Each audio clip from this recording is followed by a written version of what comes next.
Lynn se réveilla avec un sentiment de malaise et de désorientation. Elle tenta d'ouvrir les yeux. Cela lui sembla durer une éternité, bien qu'en réalité, seulement quelques secondes se soient probablement écoulées. La vision familière du plafond de la chambre à coucher, pour son esprit embrumé, fut quelque peu rassurante. L'image du cauchemar qu'il avait tiré du sommeil restait vive. Elle avait l'impression d'étouffer, une sensation qu'elle avait toujours redoutée. Dès qu'elle réussit non seulement à ouvrir les deux yeux, mais aussi à les maintenir ouverts plus d'une seconde, elle discerna la cause de son cauchemar. John dormait sur elle. Le côté gauche de son corps était plaqué contre sa poitrine, ce qui signifiait qu'elle ne supportait pas tout son poids. Cependant, ses hanches étaient coincées entre ses jambes encore largement écartées, et c'était suffisant pour rendre la respiration difficile. Elle le repoussa instinctivement. Il roula sur le dos et commença immédiatement à ronfler. Elle essaya de se souvenir de ce qu'il avait tiré de son sommeil profond. Ce n'était pas simplement un cauchemar. Encore pas tout à fait consciente, elle se laissa mentalement dériver dans le passé. Sous prétexte d'apporter les dernières retouches au contrat sur lequel ils travaillaient ensemble depuis plusieurs mois, John et Lynn quittèrent le bureau avant le déjeuner et se rendirent chez elle pour un repas léger en début d'après-midi. Ouvrir une bouteille de vin avant la signature de cet important contrat n'était peut-être pas la meilleure idée, mais elle l'avait acheté spécialement pour l'occasion, et elle s'accordait parfaitement avec le repas qu'elle avait préparé. Pourquoi ne pas célébrer avec panache? Ce contrat était le plus important de l'histoire de l'entreprise. Le fait qu'elle ait été choisie pour le finaliser signifiait qu'elle gravissait rapidement les échelons de l'entreprise en tant que l'une de ses étoiles montantes. Elle voulait également célébrer un changement dans sa vie personnelle, un changement qu'elle désirait ardemment. Ses pensées se tournèrent vers l'homme qui dormait à ses côtés. Environ 6 semaines auparavant, elle avait couché avec John. Partager le stress et les longues heures de travail avec son collègue avocat les avaient rapprochés, menant inévitablement à une relation physique qu'ils entretenaient toujours. Une fois cette limite franchie, elle l'avait franchie des dizaines de fois, et cela n'avait plus de signification particulière pour elle. Les heures tardives au travail, combinées à de fréquents voyages d'affaires, rendaient tout cela considérablement plus facile. Encore légèrement désorientée, Lynn essaya de se rappeler comment elle s'était retrouvée dans une telle situation. Ses lèvres se plissèrent en un sourire au fur et à mesure que les souvenirs remontaient à la surface. Ils avaient 6 heures à tuer et beaucoup à célébrer, alors elle et John se garèrent sous son abri de voiture et s'embrassèrent comme des adolescents. Quand les choses commencèrent à s'intensifier, ils se traînèrent mutuellement à travers la porte latérale dans le salon de Lynn, arrachant leurs vêtements au passage. Dès qu'ils furent tous les deux déshabillés, Lynn allongea John sur le dos sur le grand tapis en peau de mouton devant la cheminée. Elle se dirigea vers le réfrigérateur et revint avec de la nourriture, du vin et des verres. Elle l'enjamba mais ne le laissa pas continuer. Au lieu de cela, elle se frotta de manière taquine de haut en bas le long de son corps. Chaque fois qu'il essayait de se redresser et de la faire rouler sur le dos, elle le tenait fermement contre elle. Elle le nourrissait amoureusement avec des friandises du pique-nique qu'elle avait préparé. Elle ouvrit une bouteille de vin rouge et versa 2 verres. Comme il ne pouvait pas lever le verre jusqu'à ses lèvres en raison de sa position impuissante, Lynn prit une grande gorgée du verre de John, la garda dans sa bouche, puis la lui transmit lors d'un baiser profond. Ah, ça, c'est la vie, se rappela Lynn avoir pensé. De la nourriture délicieuse, du bon vin et l'anticipation d'un sexe incroyable à venir. Que demander de plus? Absorbée par le moment présent, Lynn se demanda quelle quantité de vin elle avait réellement consommé. Elle essaya de se rappeler s'ils avaient bu à tour de rôle. Une gorgée pour elle, une pour John. Ils avaient incroyablement presque terminé la bouteille. Cela expliquait probablement l'arrière-goût métallique qui persistait dans sa bouche. Après avoir satisfait leur faim, Lynn se souvint avoir gardé la dernière gorgée de son 2e verre dans sa bouche. Ne quittant jamais John des yeux, elle glissa lentement de lui et se laissa tomber à ses côtés. Elle se rappela comment John ferma les yeux et laissa échapper un gémissement de plaisir alors qu'elle embrassait doucement sa poitrine et le caressait avec des mouvements lents et délibérés. Son toucher était enjoué et tendre, guidé par l'instinct de savoir exactement ce qu'il aimait. Son plan initial de le taquiner lentement, puis de prendre le contrôle tomba à l'eau lorsque John la serra soudainement contre lui et l'embrassa avec intensité. Elle sourit intérieurement. C'était son cadeau pour lui, et chacun de ses soupirs lui disait qu'elle le donnait parfaitement. Quelques instants plus tard, elle sentit qu'il était complètement dépassé, et elle prit pleinement plaisir à le regarder céder à la sensation, sachant qu'il ne lui restait que quelques instants de son impuissance. Lynn prit une gorgée de vin dans son verre, se pencha, l'embrassa à nouveau et lui murmura quelque chose de malicieux à l'oreille. qu'il ait compris ce qu'elle avait l'intention de faire ou non n'avait pas d'importance. Elle était perdue dans le feu de l'instant. Elle enfourcha ses épaules et se laissa glisser doucement, prenant le contrôle avec une énergie farouche et des mouvements rythmés. Elle sentait sa respiration s'accélérer sous elle, son corps se tendre. Lynn arqua le dos, les mains sur sa poitrine, son corps vibrant d'impatience. Puis, ça la frappa, une vague de plaisir si puissante qu'elle arracha un cri à sa gorge. Après ça, tout devint flou. Elle se souvenait vaguement de John la soulevant dans ses bras, tous deux riant à bout de souffle tandis qu'il la portait à l'étage. Elle se rappelait avoir été jetée sur le lit, son regard brûlant de désir lorsqu'il la rejoignit. Et puis, plus rien. Maintenant, reprenant encore son souffle, Lynn était complètement hébétée. Pas seulement à cause de ce trou de mémoire, mais aussi parce que les souvenirs qu'elle venait d'évoquer ne l'excitaient plus comme avant. Quelques secondes de concentration l'aidèrent à résoudre l'énigme finale. Sa vessie envoyait des signaux de détresse urgents. Très urgents. Avec un immense effort de volonté, elle surmonta le vertige, glissa hors du lit, titubant légèrement, se dirigea vers la salle de bain. Elle s'assit et se soulagea. L'acte lui-même prit un certain temps, ce qui lui permit de prendre davantage conscience d'autres sensations. Une faible lumière filtrait à travers la vitre dépolie de la fenêtre de la salle de bain. Le concert matinal des oiseaux déclenchait automatiquement de joyeux souvenirs d'une vie confortable et épanouie. Zut, le concert matinal. Sans même prendre le temps de s'essuyer, Lynn se précipita de nouveau dans la chambre et jeta un regard désespéré à l'horloge sur la table de chevet. En réponse, elle la fixait d'un air réprobateur. 7h46. Son subconscient tenta frénétiquement de la convaincre qu'il était 7h46 du soir après tout. Il faisait encore clair tard à cette époque de l'année. Ça ne marcha pas. Les derniers vestiges de léthargie et d'illusion furent balayés par une prise de conscience terrifiante. Près de 17 heures s'étaient écoulées depuis qu'elle et John étaient censés signer l'accord le plus monumental de l'histoire de leur entreprise, et d'une manière ou d'une autre, ils avaient tous deux dormi pendant toute la durée. Un frisson paralysa Lynn pendant quelques secondes tandis qu'elle sentait son monde parfait commencer à s'effondrer. Son instinct était de se lancer à l'action et de sauver ce qu'elle pouvait. Faisant les 3 derniers pas jusqu'au lit, Lynn secoua violemment John par les épaules jusqu'à ce que ses yeux hébétés s'ouvrent enfin. « Lève-toi, espèce d'idiot. On a dormi toute la nuit. Il est presque 8 heures et notre travail n'est pas fait. » Lynn observa avec impatience John réussir en quelques secondes ce qui lui avait pris plusieurs minutes. En un instant, il passa de stupéfait à paniqué. Il sauta hors du lit, tituba légèrement et se dirigea en bas pour récupérer ses vêtements. Lynn le suivit de près, le faisant presque tomber dans les escaliers. Dans sa précipitation, elle sentait instinctivement que tout cri supplémentaire ne ferait que le ralentir, elle se limita donc à un regard désapprobateur.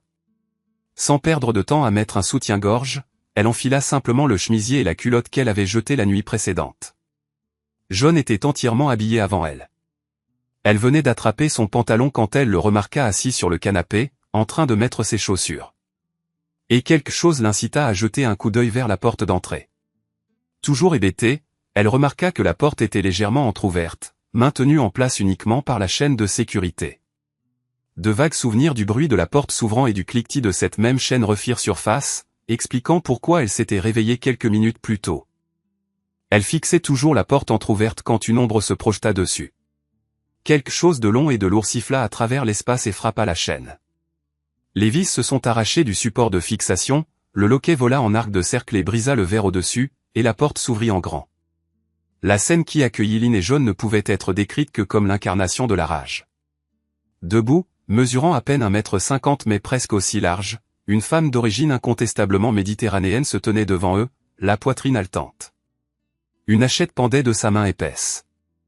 Ses yeux étincelèrent alors qu'elle scannait la pièce faiblement éclairée, puis se fixèrent sur la femme à moitié vêtue et l'homme assis. Lynn entendit John halter derrière elle. « Oh mon Dieu, Maria !»« Espèce d'enfoiré !» hurla-t-elle. Ils avaient raison. Tu me trompais pendant que j'étais parti allaiter notre enfant. Si la furieuse diablesse maniant la hache dit quelque chose de cohérent après cela, Lynn ne le saisit pas. Voyant la hache levée dans son premier pas vers eux, Lynn s'élança vers les escaliers, à peine gênée par le fait qu'une jambe était dans son pantalon et l'autre non. À mi-chemin, John la poussa en avant. Sautant 3 marches à la fois, ensemble ils coururent vers le seul refuge disponible, la chambre principale. À travers la porte verrouillée et leur propre respiration effrayée, Il pouvait entendre de lourds pas monter les escaliers. Après un bref moment de silence, le bruit sourd d'une hache frappant la porte suivit. La fragile barrière trembla si violemment qu'il était clair qu'elle ne tiendrait pas longtemps. Lynn recula vers la porte du balcon et l'ouvrit en grand. Son débat intérieur, se demandant si elle était assez désespérée pour sauter d'une hauteur de 3 mètres, fut abruptement interrompu lorsque la lame de la hache finit par percer la porte en bois. La vision de John se précipitant vers elle la poussa à prendre une décision. Elle savait instinctivement qu'elle ne voulait pas rester seule dans cette pièce. Avec ce point de bascule, elle saisit la rambarde, se balança par-dessus et laissa son corps pendre. Se lâchant, elle chuta et atterrit lourdement sur ses pieds avant de s'effondrer sur les fesses. Haletant, John, guidé par la même logique, sauta par-dessus la rambarde du balcon juste après elle. Il atterrit maladroitement, se tordant la cheville et criant de douleur. Lynn, toute son attention focalisée sur la fuite, démarra immédiatement en courant. Elle courut instinctivement vers l'abri voiture. Là, elle ouvrit la portière de sa voiture d'un coup sec, mais remarqua un véhicule inconnu garé dans l'allée, bloquant son passage. Elle attrapa son sac à main sur le siège avant et venait d'atteindre l'avant de la maison lorsque John, boitant de douleur, la rattrapa. « Où diable est ma voiture ? On n'a pas le temps pour ces conneries. » Lynn se précipita vers la voiture inconnue, jetant des regards anxieux autour d'elle à la recherche d'éventuels poursuivants. Son attention fut attirée par les 4 pneus crevés de sa propre voiture. Perplexe, elle jeta un coup d'œil à l'intérieur du véhicule inconnu. Elle remarqua une bonne et une mauvaise nouvelle. La bonne nouvelle était le jeu de clés encore sur le contact. La mauvaise nouvelle ? C'était une voiture à boîte manuelle. Elle n'avait jamais pris la peine d'apprendre à conduire avec un embrayage. Les options se bousculaient dans son esprit jusqu'à ce que le rugissement du monstre enragé qui approchait lui rappelle qu'elle n'avait plus de temps. John, conduis. Je ne peux pas, Lynn. J'ai la cheville cassée. Tu vas devoir. Il n'y avait pas de temps pour un débat intérieur. Lynn sauta sur le siège conducteur tandis que John se traînait jusqu'à la place passager et s'installait à côté d'elle. Elle démarra le moteur et demanda ce qu'il fallait faire ensuite. John la fixa, paniqué et désorienté, jusqu'à ce que ça fasse enfin tilt. Il lui dit d'appuyer sur la pédale de gauche, puis se pencha et passa lui-même la vitesse en marche arrière. Par miracle, la voiture ne cala pas lorsque Lynn relâcha l'embrayage et appuya sur l'accélérateur. Alors qu'il reculait dans l'allée, une hache frappa le pare-brise, laissant une profonde entaille juste devant John. Lynn fit marche arrière dans la rue, ne s'arrêtant que lorsque la femme armée qui les poursuivait finit par stopper. Sans perdre une seconde, John commentait tout ce qui se passait autour d'eux, y compris le fait que Lynn avait calé 2 fois. Lynn pensait que leur priorité absolue était d'arriver au travail le plus vite possible pour sauver le contrat qui avait été compromis par leur grasse matinée. Elle était irritée de constater qu'au fur et à mesure que l'adrénaline des 5 dernières minutes commençait à retomber, tout ce que John pouvait faire était de se plaindre de sa cheville douloureuse avant de sombrer dans un état semi-conscient, ne sortant de sa torpeur que lorsque Lynn le forçait à répondre à ses questions. « Je suppose que c'était ta femme. »« Ouais. Comment a-t-elle fait pour ouvrir la porte d'entrée de chez moi ? » Elle était bien fermée à clé. Dieu merci pour la chaîne de sécurité. Sinon, elle nous aurait attrapés en flagrant délit. Cela ne nécessitait pas de réponse, donc elle n'en eut pas. Peu avant d'arriver à destination, le moteur alternait entre des hurlements de sur-régime et des à-coups dus à un rapport trop élevé. John remua. « Lynn, où était ma voiture ? Je l'ai conduite chez toi hier, non ?» Lynn ne répondit pas. Elle était encore légèrement désorientée par la perte de temps. Avoir été réveillée de manière inattendue et dans une situation aussi intense l'avait déstabilisée. Elle n'écoutait qu'à moitié les mots suivants de John. « On pourrait s'arrêter prendre un café ? J'ai l'impression qu'un hamster a dormi dans ma bouche. Combien on a bu hier soir ? » Cela lui rappela le goût que Lynn sentait encore persister dans sa bouche. Elle passa sa langue sur le palais. Il était là, cet arrière-goût métallique aigu. Cela ravivait des souvenirs. Ses pensées furent d'abord interrompues par le ronflement de John, puis par leur arrivée au bureau. Elle le réveilla d'un coup de coude et ils se dirigèrent à l'intérieur. Debout derrière la porte, Lynn jeta un coup d'œil à la silhouette échevelée de John, puis baissa les yeux sur sa propre poitrine, toujours sans soutien-gorge. Elle ne pouvait qu'imaginer son apparence. « Allons aux toilettes nous rafraîchir un peu. Retrouve-moi dans mon bureau, et ensuite nous irons voir Monsieur Biggs. » Aucun d'eux ne remarqua la réceptionniste qui décrochait le téléphone alors qu'il se dirigeait vers l'escalier. Chacun se dirigea vers les toilettes de son étage respectif lorsqu'ils entendirent soudain leur nom être appelé. Monsieur Biggs, l'associé principal, se tenait devant son bureau. Ils ne purent ignorer la façon dont son doigt crochu leur faisait signe d'entrer tous les deux. Il les laissa entrer en premier, puis referma fermement la porte derrière eux et se dirigea vers son bureau, ne les quittant jamais des yeux. Lynn vit son propre reflet dans les cheveux en bataille de jaune, ses vêtements froissés et son air épuisé. Finalement, Monsieur Biggs. Biggs rompit le silence. L'un de vous deux voudrait-il bien m'expliquer pourquoi j'ai passé toute la nuit dernière et ce matin à essayer de sauver le contrat après que vous avez abandonné notre client? Pourquoi je n'ai réussi à joindre aucun de vous deux idiots quand ils m'ont appelé hier soir à 6 heures? Lynn passa rapidement en revue différentes réponses possibles dans sa tête. C'était mauvais. Cela pourrait retarder sa carrière de quelques années. Son hésitation donna à John, encore ensommeillé, l'occasion de répondre à la question embarrassante. Désolé, patron, on a fait la grasse matinée. Cette réponse, combinée à leur apparence, notamment le maquillage estompé de Lynn et son chemisier mal boutonné révélant une poitrine oscillante et sans soutien, dit à Monsieur Biggs tout ce qu'il avait besoin de savoir. De toute sa carrière, il n'avait jamais vu deux étoiles montantes aussi talentueuses se suicider professionnellement de manière aussi spectaculaire. Il marqua une pause, envisageant un plan. Peut-être, juste peut-être, pourrait-il encore sauver le contrat, mais seulement s'il offrait au client quelques têtes sur un plateau d'argent. Vous êtes tous les deux suspendus, en attendant un examen interne de votre conduite. Je vous suggère de vider vos bureaux maintenant. Cela vous fera gagner du temps et m'évitera d'avoir à regarder vos têtes de linotte à nouveau. Lynn et John baissèrent tous les deux la tête, honteux. John fut le premier à se tourner vers la porte, et Lynn suivit. Les mots suivants de Monsieur Biggs furent si silencieux qu'elle les entendit à peine. Cela va anéantir votre mari, Lynn. À chaque fois qu'on joue au golf ensemble, c'est toujours Lynn a fait ça ou Lynn a dit ça. Je ne sais pas comment je suis censé le regarder dans les yeux après ça. Cela faillit faire trébucher Lynn alors qu'elle commençait sa marche honteuse vers son bureau. Juste à la porte, ils furent interceptés par le gestionnaire d'actifs. John, où étais-tu hier soir? Où est la voiture de société?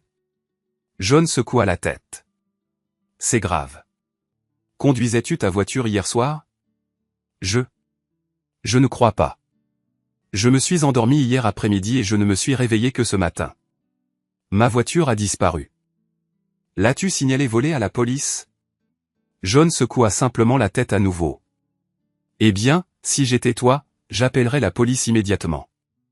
Ils ont appelé ce matin pour demander à qui appartient cette voiture. Apparemment, celui qui te l'a volée l'a utilisée lors d'un braquage dans un bar de motards du coin. 2 de leurs gars ont été blessés quand un projectile a traversé le mur de leur local. Tu devrais peut-être trouver un meilleur alibi avant de les appeler. John se tourna et regarda Lynn, complètement confus. Elle n'avait pas de réponse à lui donner. Lynn Strode et John, toujours boitants, se dirigèrent vers leur bureau.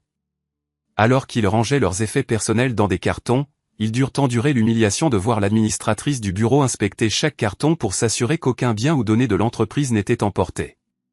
Leurs collègues les regardèrent silencieusement tandis que les deux étaient escortés vers la porte. Ils chargèrent les cartons sur la banquette arrière de la voiture de la femme de John. Lorsque John s'approcha pour embrasser Lynn pour la réconforter, elle le repoussa. Tout ce qui s'était passé dans l'heure écoulée était dû au fait qu'ils n'avaient pas mis de réveil ou ne les avaient pas réveillés la veille après-midi. Encore sous le choc, ils s'assirent sur les sièges avant, essayant de rassembler leurs pensées. John était au volant pour la première fois ce jour-là. Lynn se regarda, puis regarda John, et vit ce que leur patron avait vu. À quel point ils avaient dû paraître incroyablement stupides. John prouva qu'il commençait enfin à revenir à la réalité quand il parla ensuite. On a réussi à ruiner nos 2 emplois et ton mariage en une seule journée. Impressionnant. Lynn était sur le point de l'attaquer pour ce commentaire inutile et peu serviable lorsque le crissement de pneus attira leur attention sur l'entrée du parking. John halta en voyant ce qu'il voyait. Merde. Carlos. Il démarra rapidement la voiture et grimaça lorsque sa cheville blessée appuya sur l'embrayage. Ils sortirent et se dirigèrent vers la sortie. En passant devant, ils croisèrent la femme de John assise sur le siège passager d'une voiture inconnue. Le conducteur était grand et avait l'air furieux. Il leur lança un regard menaçant en passant. « C'est qui ce Carlos ? » « Le frère de ma femme. » Il n'est pas fréquentable. Niveau mafia, je te dis pas. Il a passé plus de temps en prison qu'à l'extérieur. Et il ne m'a jamais aimé. La première fois qu'il a été enfermé, c'était pour avoir tabassé un type à l'école qui disait que Maria était facile derrière son dos. Putain. Et tu me racontes ça maintenant, espèce de clown? Alors que John accélérait, Lynn fut soulagée de voir que l'autre voiture, en tentant de faire un virage rapide, avait été bloquée par les véhicules environnants. Une fois hors de vue, Lynn dit à John de faire quelques virages rapides. Après 5 minutes, il n'y avait aucun signe de poursuite et ils s'engagèrent sur l'une des autoroutes de la ville. Ils discutèrent de l'endroit où aller, mais ne parvinrent pas à une décision. De toute évidence, la maison de John était hors de question.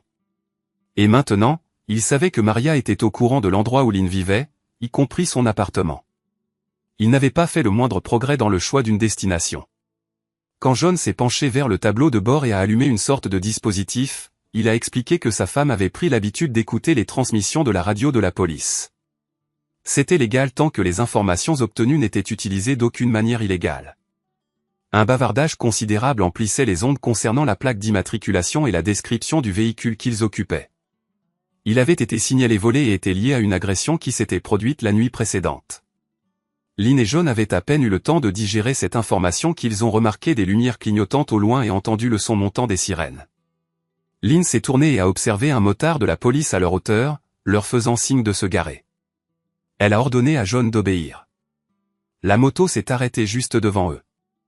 L'agent est descendu lentement, a enlevé son casque et s'est approché, examinant attentivement le pare-brise brisé. Le couple a observé en silence l'agent se pencher vers la fenêtre de John. À leur grand étonnement, il leur a demandé s'ils étaient conscients qu'il était illégal de conduire un véhicule avec un pare-brise dans cet état. Soulagés, ils ont supposé qu'ils n'avaient pas reçu les derniers rapports de police. John a fourni son nom et son adresse, car il n'était pas en mesure de présenter son permis de conduire. Ils ont retenu leur souffle tandis que l'agent retournait à sa moto, récupérait une sorte de tablette et commençait à taper. Il venait de les regarder à nouveau avec une expression légèrement inquiète lorsque leur attention a été détournée par le bruit retentissant d'une Harley-Davidson qui se brisait. Un groupe d'environ 10 motards approchait en sens inverse. Les derniers ont tourné la tête vers Lynn et John, tandis que les autres ont commencé à ralentir, examinant le rail de sécurité à la recherche d'une ouverture pour traverser le terre-plein central. John a réagi instinctivement. Il a démarré la voiture, a engagé la vitesse et a accéléré. Son plan, s'il en avait un, semblait être de dépasser le motard de la police par la voie intérieure et de continuer le long de la bande d'arrêt d'urgence jusqu'à ce qu'il atteigne une vitesse suffisante pour s'insérer dans la circulation. Il était tellement absorbé à observer le rétroviseur latéral qu'il n'a pas remarqué le mouvement réflexe de l'agent. Entendant le moteur démarrer derrière lui, l'agent s'est écarté de la moto et de la route. Le cri de Lynn est arrivé trop tard pour empêcher John de heurter l'agent avec le côté de la voiture. S'arrêter n'étant pas une option, John a continué d'accélérer. Dans le rétroviseur, Lynn a regardé avec horreur l'agent tenter de se relever. C'était une tentative futile. Sa jambe était tordue dans un angle anormal. Lynn a déchaîné sa fureur sur le conducteur.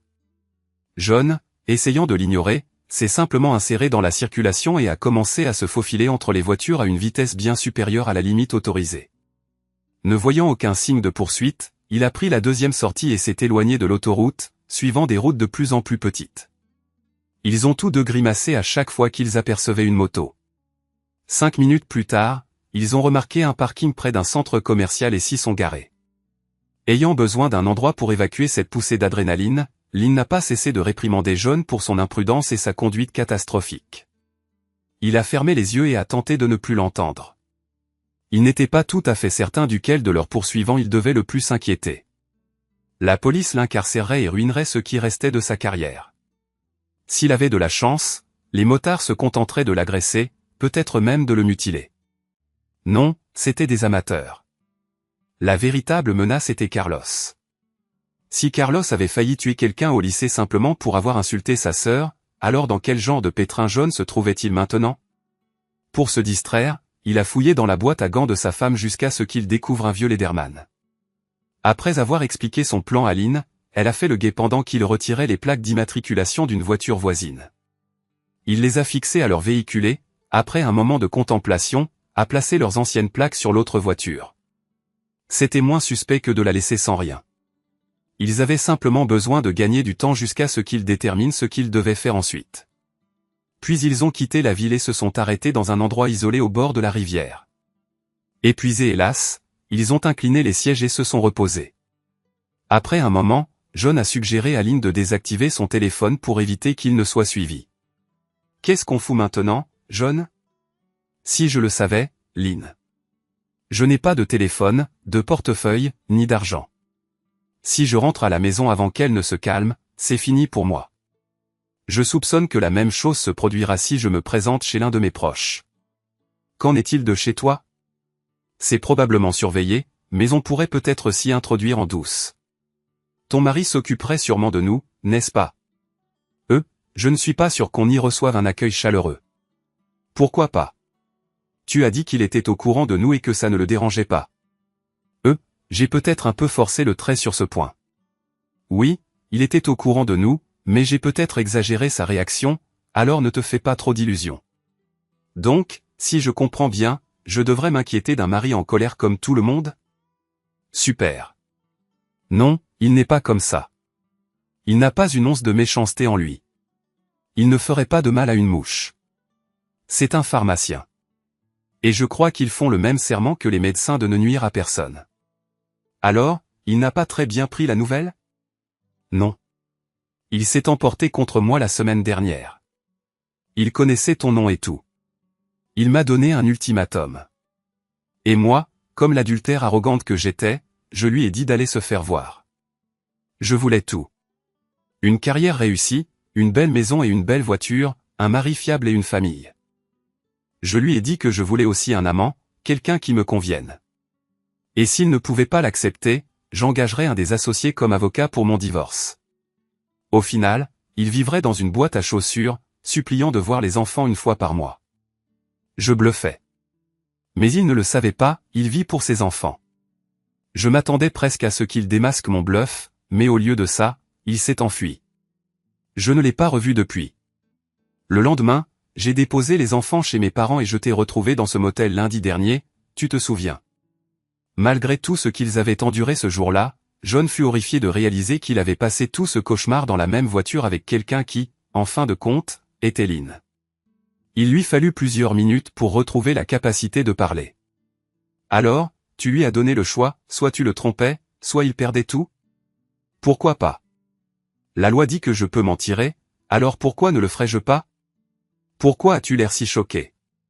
Tu n'as pas trompé ta femme, toi? Oui, je l'ai fait. Mais je n'ai pas insisté pour lui arracher sa dignité au passage. Désolé pour le jeu de mots. Lynn haussa les épaules. John percevait maintenant Lynn sous un jour complètement différent. C'était comme s'il avait enlevé des lunettes et, ce faisant, réalisé que le sourire qu'il trouvait autrefois si séduisant avait maintenant l'air sinistre. Il ne pouvait pas comprendre le genre de cruauté qu'elle venait de décrire si naturellement, sans la moindre trace de culpabilité. Lynn, pendant ce temps, réfléchissait à l'endroit où elle pourrait obtenir une boisson. Ce fichu goût métallique persistait dans sa bouche. Elle s'était assoupie avec John jusqu'à ce que la faim la réveille en fin d'après-midi. Elle se réveilla avant lui et activa son téléphone pour envoyer un bref message à sa mère, lui demandant de s'occuper des enfants pour une durée indéterminée. Dieu seul savait ce qu'elle avait raconté à ses parents. Quand John se réveilla, ils passèrent un certain temps à examiner les mystères connus des derniers jours, ne serait-ce que pour éviter la question plus difficile, qu'est-ce qu'on va faire maintenant? Ils avaient manqué la signature du contrat, manifestement après avoir couché ensemble, ce qui avait évidemment entraîné la perte de leurs emplois. Mais qu'est-ce qui les avait fait dormir pendant 17 heures d'affilée? Comment la femme de John l'avait-elle non seulement localisé, mais avait-elle réussi à ouvrir la porte d'entrée? Ils savaient tous les deux que, sans la chaîne de sécurité, leur crâne aurait pu être fendu en deux. Ils avaient vu le regard dans les yeux de Maria. Ils étaient toujours figés dans cette pensée lorsque Lynn aperçut la voiture de Carlos qui avançait lentement le long de la route à travers les arbres. Elle continua son chemin et, une fois qu'elle eut disparu au coin, ils partirent dans la direction opposée. John était furieux quand il découvrit que Lynn avait activé son téléphone plus tôt. Il se pencha pour s'en emparer et le jeter par la fenêtre, mais elle le défendit une fois de plus. Ils quittèrent rapidement la route et se dirigèrent dans une direction complètement différente. Peu importait. Ils n'avaient pas de destination précise de toute façon. Environ 2 heures avant la tombée de la nuit, ils passèrent devant une station-service isolée à environ 200 km de chez eux. En regardant la jauge à carburant, John décida de prendre le risque et se gara sur le parking. Pendant qu'il faisait le plein à la pompe en libre service, Lynn entra, utilisa les toilettes, puis prit une collation avant de se rendre à la caisse pour payer. 2 tentatives de paiement avec sa carte de débit furent refusées. Elle vérifia la somme d'argent liquide qu'elle possédait pendant que la caissière passait sa carte de crédit, qui fut à nouveau refusée. À ce moment-là, la caissière jeta un coup d'œil par-dessus son épaule et demanda ce que pointait son mari. Lynn se retourna et vit John lui faire des gestes frénétiques. Elle sortit en courant du magasin, ignorant la caissière qui lui criait après à propos de la nourriture qu'elle tenait encore. Elle se précipita vers lui. Il marmonnait quelque chose à propos de 2 motards qui venaient d'arriver. L'un d'eux avait immédiatement sorti son téléphone. Lynn lui ordonna de monter dans la voiture et de démarrer. John obéit rapidement, et ils s'enfuirent à toute vitesse. Dans le rétroviseur, Lynn vit les motards courir vers leur moto pour se lancer à leur poursuite.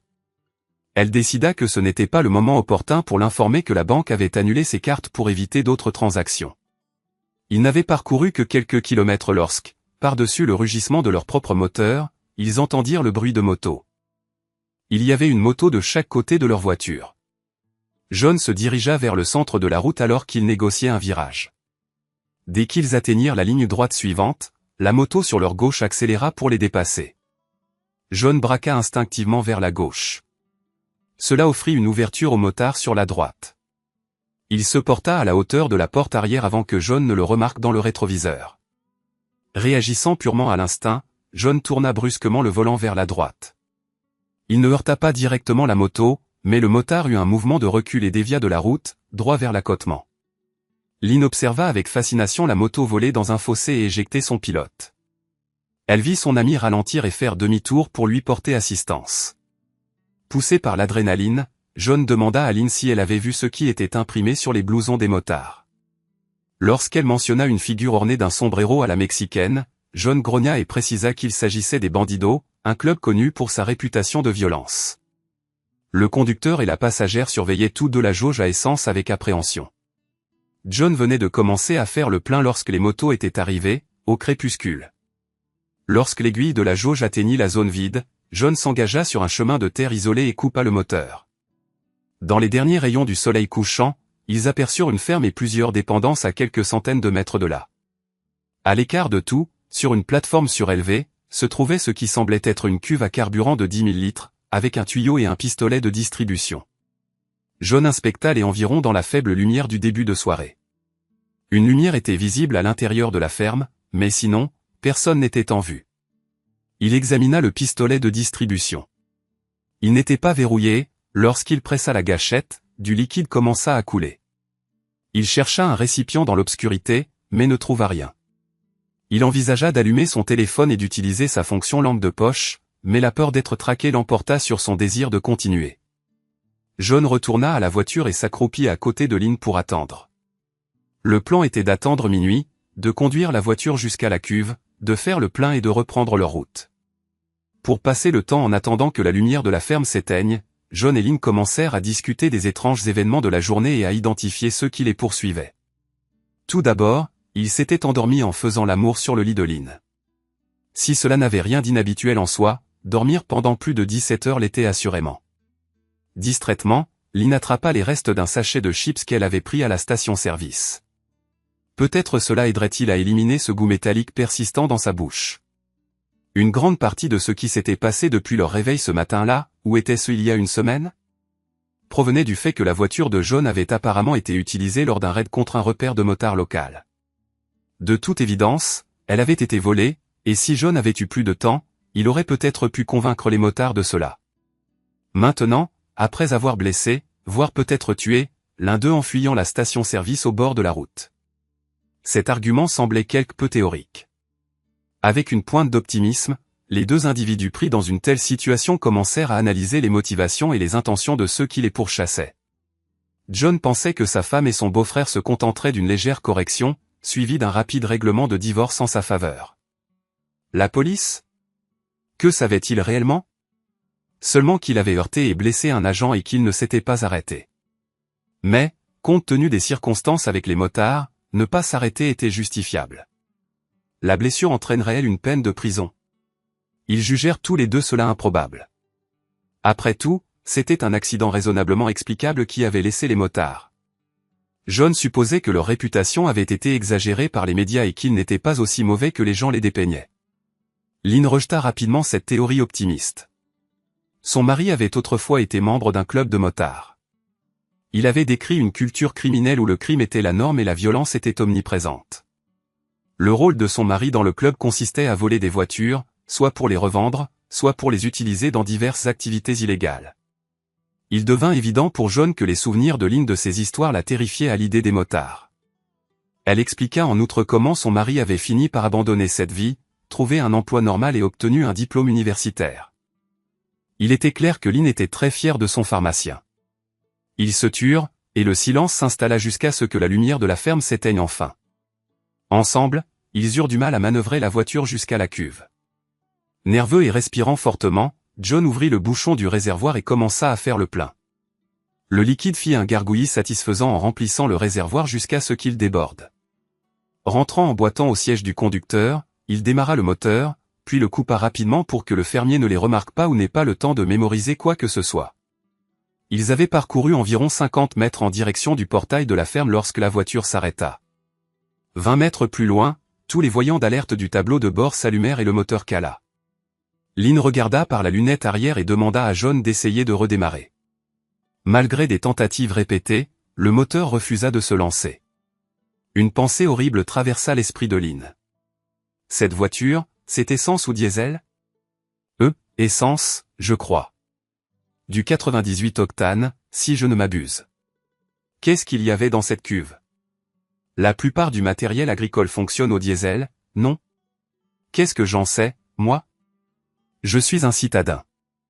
Ils se mirent à crier l'un sur l'autre et vociféraient toujours quand la porte de John s'ouvrit brusquement et que le fermier l'extirpa, le plaquant contre la voiture. Le fermier exigea bruyamment de savoir ce qui se passait. Lynn saisit l'occasion de bondir hors de la voiture. Celle-ci bloquait le portail, et il n'y avait pas d'espace entre eux, alors elle dut contourner l'arrière de la voiture puis le côté conducteur. En passant près du couple qui se chamaillait, elle remarqua une petite branche d'arbre d'environ 7 cm d'épaisseur et d'1 mètre de long. Être en cavale était déjà suffisamment pénible. L'idée de devoir s'échapper seule était terrifiante. Hésitant à peine une seconde, Lynn ramassa le bâton et, sans la moindre délicatesse, frappa le fermier à l'arrière de la tête. Il s'effondra comme un sac de pommes de terre. Les yeux écarquillés, ils se regardèrent fixement. Puis John se mit à boitiller à la suite de Lynn, qui courait déjà vers la route, utilisant son gourdin improvisé comme une canne. Ils n'hésitèrent pas une fois arrivés sur la route. Ils se contentèrent de reprendre leur marche dans la même direction que toute la journée, vers nulle part, loin de tout ce qu'ils connaissaient. Ils plongeaient hors de la chaussée à chaque passage de voiture. 2 heures plus tard, ils dépassèrent un panneau indiquant que la prochaine ville était encore à 10 km. Ils étaient tous les deux physiquement et émotionnellement épuisés. La cheville de John le faisait terriblement souffrir, et les pieds de Lynn commençaient à se couvrir d'ampoules. Apercevant une cabane isolée, ils escaladèrent une clôture et se dirigèrent vers elle. Il y avait suffisamment de foin à l'intérieur pour se construire un lit de fortune. Ils s'endormirent tous les deux d'un sommeil agité. Lynn se réveilla bien avant l'aube, toujours fatiguée, affamée et assoiffée. Elle fut momentanément désorientée, ne sachant plus très bien où elle se trouvait. Le goût métallique dans sa bouche lui rappela les événements désagréables de la veille. Étrangement, sa première pensée cohérente fut pour ses enfants. Mettant de côté sa fierté et son égoïsme récent, Lynn réalisa qu'elle les aimait bel et bien.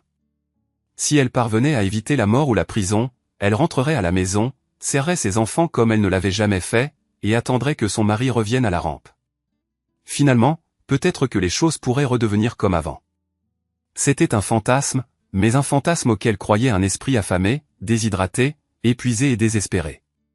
Quelle était la gravité de son problème? Se demanda Lynn. La femme de John et son frère mafieux le traquaient. Si elle parvenait à joindre la police, il la protégerait. C'était la voiture de John qui avait été utilisée pour l'emboutissage, et c'était John qui avait frappé ce motard. Ils en voulaient à lui, pas à elle.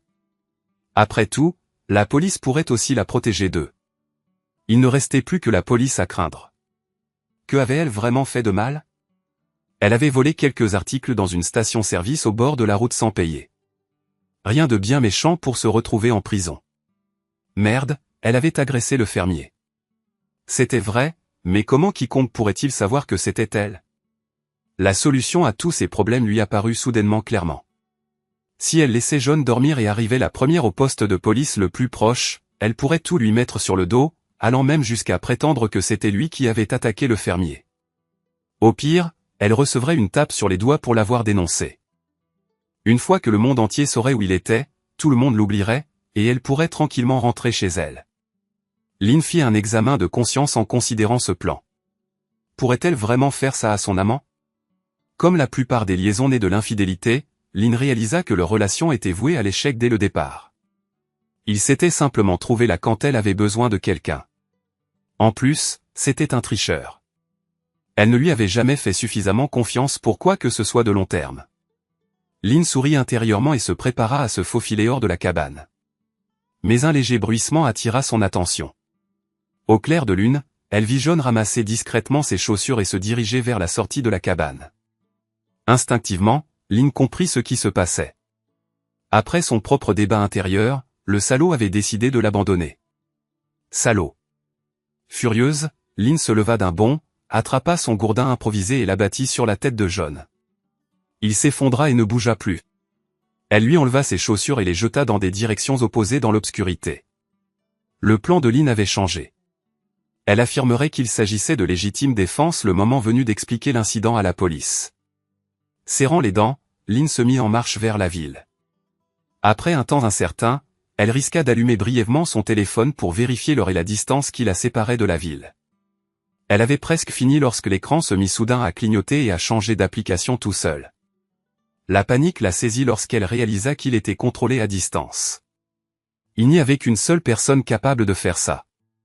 Celui dont le compte était lié. Pourquoi son mari essaierait-il de la localiser? Non, pensa-t-elle. La police a dû le forcer à lui remettre son téléphone. Lynn retira rapidement la batterie et continua à marcher vers la ville. Dans l'obscurité d'avant l'aube, ses oreilles étaient constamment aux aguets, guettant le bruit de véhicules qui approchaient.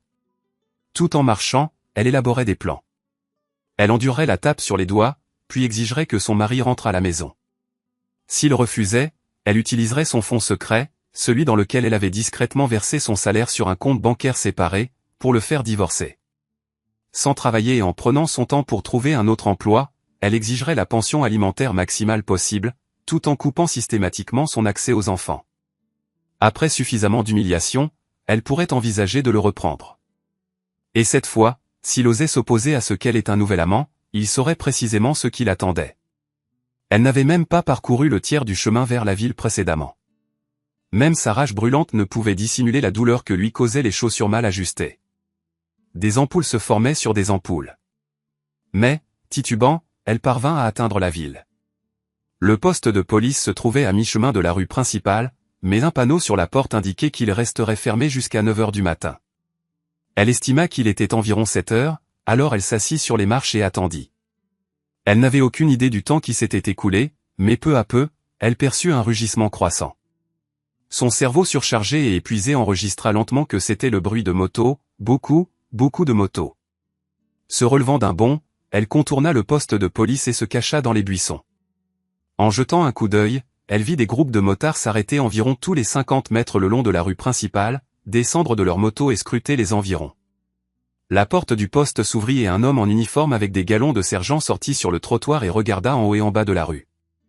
Lynn se leva d'un bond et courut à l'intérieur par la porte ouverte. Curieux, l'officier la suivit à l'intérieur. Le sergent fut très intéressé de découvrir qui elle était. Lorsqu'elle lui dit où était John et quand elle l'avait vu pour la dernière fois, il attrapa sa radio et donna rapidement des ordres à son unité de patrouille. Puis il passa plusieurs autres appels avant de questionner correctement Lynn. Elle se montra très coopérative et, bientôt, il obtint une déclaration complète de sa part confirmant 2 agressions en voiture et l'attaque contre le fermier. Finalement, John fut emmené inconscient à l'hôpital. Les policiers l'examinèrent et appelèrent une ambulance. Lorsque les ambulanciers arrivèrent et placèrent John sur une civière et dans l'ambulance, les motards commencèrent à se rapprocher, mais l'escorte policière les repoussa. Une fois que l'ambulance et son escorte s'éloignèrent, Lynn jeta un coup d'œil derrière l'embrasure de la porte. Elle vit le beau-frère de John courir vers sa voiture et une foule de motards se précipiter vers leur moto. Les choses se calmèrent à nouveau, et Lynn termina de donner sa déposition. Elle nia savoir quoi que ce soit sur la façon dont John avait été blessé. La seule accusation officielle portée contre elle était le vol à l'étalage, et on lui dit qu'elle était libre de partir. Étant donné son lien avec les blessures graves infligées à un policier, le commissariat n'avait aucun intérêt à l'aider davantage. Ils l'autorisèrent à utiliser le téléphone, mais son portable était déchargé, alors elle décida de marcher jusqu'à la cabine téléphonique la plus proche pour passer un appel. Elle n'avait pas encore décidé qui elle allait appeler. Soudain, ce fut le chaos total. Peu à peu, Lynn reconstitua toute l'histoire. L'ambulance et son escorte policière avaient été prises en embuscade par des motards et d'autres individus inconnus. Heureusement, personne n'avait résisté, et tout le monde était resté physiquement indemne. John avait maintenant disparu. Lynn expira. Maintenant, il n'y avait plus personne pour contredire sa version des faits. Elle sortit et vit une demi-douzaine de motards l'observer des deux côtés. Elle retourna en courant dans le poste et supplia d'être placée en détention. Le sergent, toujours d'humeur froide et inflexible, rit et demanda « Pourquoi faire ? Vol à l'étalage ?» On lui dit que, comme le bâtiment était un bien public, il ne pouvait pas la forcer à partir avant 5 heures de l'après-midi, heure à laquelle il fermerait. Lynn implora et supplia, mais le sergent resta obstinément vindicatif. Juste avant 5 heures, elle vérifia si les motards étaient toujours dehors. Ils étaient toujours là. Lynn, épuisée, affamée et complètement vidée, sentit qu'elle n'avait pas d'autre choix. Baissant le menton vers sa poitrine, elle fit demi-tour et rentra dans le poste. 15 minutes plus tard, elle avoua 2 agressions graves, et la police la plaça dans une cellule de détention sûre et sécurisée. Le mari de Lynn raccrocha le téléphone. L'avocat venait de l'informer qu'il ne devait pas s'attendre à revoir sa femme à la maison avant au moins 5 ans. Cela marqua également ce qui deviendrait probablement l'un des divorces les plus rapides et les plus unilatéraux de l'histoire. Il jeta un coup d'œil à la bouteille tentante de la Froeg. Au cours du mois passé environ, il l'avait attrapée bien trop souvent, depuis leur anniversaire de mariage. Il avait été au travail ce jour-là, ayant besoin d'une date pour remplir un formulaire. Quand il jeta un coup d'œil au calendrier, son cœur se serra en réalisant que c'était leur anniversaire, comme la dernière fois où il l'avait oublié. Il savait qu'il l'attendait une réprimande en rentrant à la maison. Il venait de décider de quitter le travail plus tôt pour acheter un cadeau quand Lynn l'appela. Elle dit qu'elle devrait travailler tard ce soir-là. Apparemment, elle avait elle aussi oublié leur anniversaire, ce qui ne lui ressemblait pas du tout. Quelque chose devait vraiment la distraire. Il quitta effectivement le travail plus tôt et lui acheta un magnifique collier, puis rentra juste à temps pour accueillir les enfants après l'école et leur préparer un dîner sain. Lynn rentra après 9 heures, et pour la première fois, il la regarda sans émotion. Elle ne s'approcha pas pour leur baiser habituel, et n'osa pas croiser son regard. Sans ses lunettes, il pouvait clairement voir qu'elle venait de prendre une douche. Ses cheveux étaient encore humides sur la nuque. Aucune mention de l'anniversaire oublié. Il avait de la chance qu'elle soit si préoccupée à dissimuler son comportement qu'elle n'ait pas remarqué son calme inhabituel. Le reste fut facile. Il attendit la prochaine fois où elle travaillait tard, la suivit de son bureau à un restaurant puis à un motel, nota la plaque d'immatriculation de son amant et commença son enquête. Il n'avait pas de plan quand il la confronta finalement face à face, pour le bien des enfants. Il l'aurait peut-être pardonné si elle avait montré un remords sincère et l'avait convaincu que cela ne se reproduirait plus jamais. Sa réponse réelle le choqua, l'indigna, mais plus que tout, l'insulta. Il s'éloigna pour se calmer, pour s'empêcher de la blesser physiquement. Des mouchards téléphoniques et de messagerie électronique bon marché, disponibles dans le commerce, lui fournirent les données dont il avait besoin pour mener à bien le reste de son plan. La bouteille de whisky l'appelait toujours. Pourquoi pas? Les enfants étaient au lit, et ce serait inoffensif. C'était ce qui l'inquiétait. Demain, il devrait parler aux enfants. Il ne verrait pas leur mère avant un certain temps, enfin, à moins qu'elle ne trouve une autre source d'argent pour sa caution. Voilà qui serait vraiment inattendu. Il se rappela la paperasse qu'il avait remplie au travail plus tôt dans la journée. S'il avait de la chance et qu'un audit superficiel seulement était mené, personne ne remarquerait la pilule pour dormir manquante. Si l'un des 6 patients comptait réellement les pilules dans le flacon et signalait qu'il en manquait une, il ne recevrait probablement qu'une tape sur les doigts. Il ramassa paresseusement son téléphone et supprima l'application de suivi.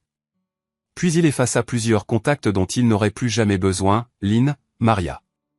Une vérification rapide du solde de son compte bancaire en ligne confirma que tous les fonds restants de leurs anciens comptes joints avaient été transférés sur son nouveau compte. Le solde correspondait au contenu du compte secret de Lynn, auquel il avait également accédé. Une fois qu'il s'était fait à l'idée que sa femme pouvait être une trompeuse, il avait commencé à chercher. L'arrogance de cette femme. Il plaça les relevés dans un dossier à côté des factures habituelles, comptant sur le fait qu'elle ne s'était jamais beaucoup intéressée aux finances familiales. Comme elles étaient de sa responsabilité depuis le début de leur mariage, son mot de passe avait été prévisible. Il secoua la tête. Depuis combien de temps le connaissait-elle? Croyait-elle vraiment qu'il envisagerait, même une seconde, de vivre la vie d'un cocu? Qu'il abandonnerait la fierté qu'il savait être la pierre angulaire de son système de valeurs? Elle savait qu'il mourrait pour ses enfants. Combien plus facile aurait-il été de tuer pour eux? Il se frotta le genou meurtri. Ces foutues voitures japonaises fabriquées avec des matériaux de merde. Le tableau de bord ne devrait pas se désintégrer juste en heurtant un minuscule mur de briques. Il se versa une généreuse rasade, strictement à des fins médicinales, bien sûr.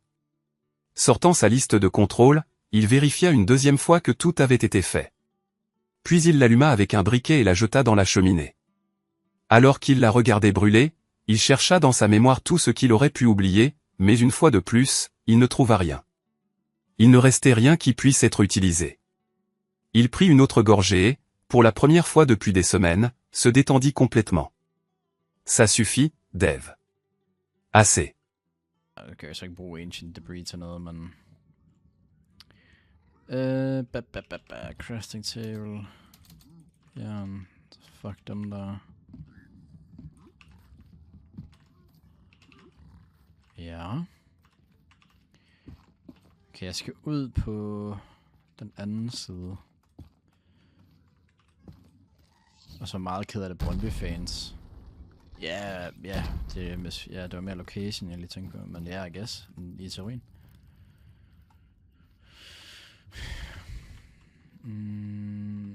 Jeg ved ikke, hvad det her er for et bastion. Jeg tror aldrig nogensinde, jeg har raided sådan et her.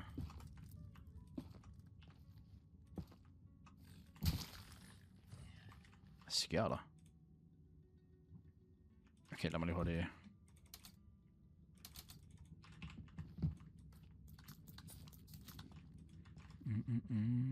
Jeg kommer til at smide en af mine bowls, men hvad skal jeg bruge læder til os? Jeg får seriøst også de mærkeligste venner lige for tiden på Snapchat. Det er sådan noget, mine gamle chefer og sådan noget, der kommer frem. Og jeg har ingen fælles venner med dem. Det er fucking mærkeligt.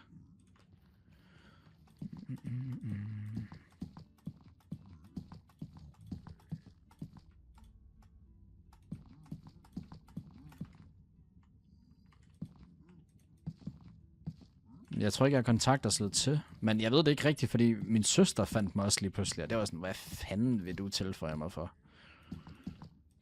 Altså, hey. Jeg glemmer at tage dem der med fra den anden kiste, går jeg så ud fra.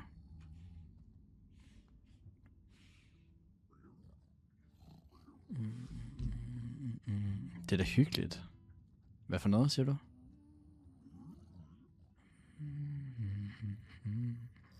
Hvad skal jeg ikke bruge af det her? Den der. Kan du gå derover med? Jeg gider ikke rigtig kigge på dig.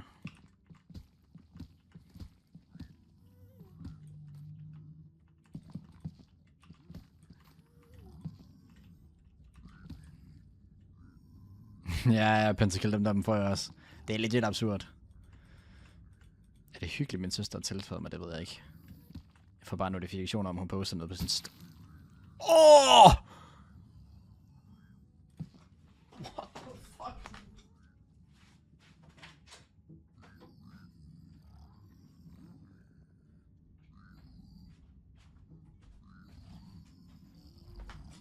Må han godt deal 7 hjerter på et hit? What the fuck?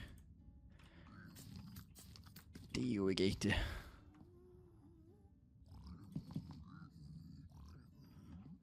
Ja.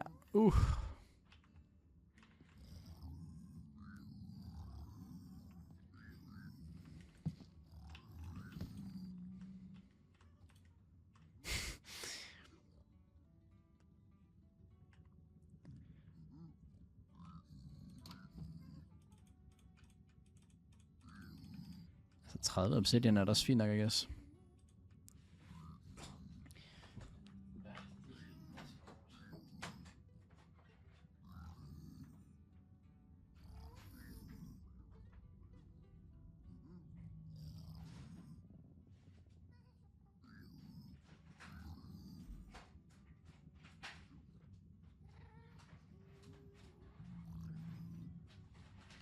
Gider I stoppe med at kigge på min røv?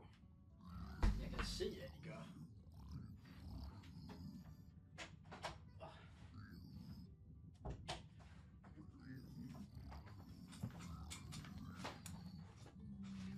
På Facebook? Ja, jeg har shorts på. Må man ikke det? 2 sekunder, det er fucking tæt, seriøst. Au. Hvorfor har du shorts på? Det er fucking varmt. Det er sgu derfor. Okay.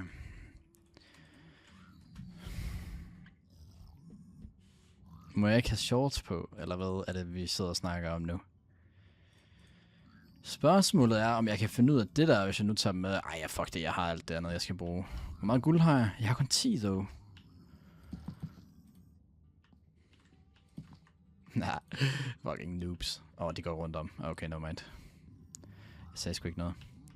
Okay, men problemet er ikke, jeg kender ikke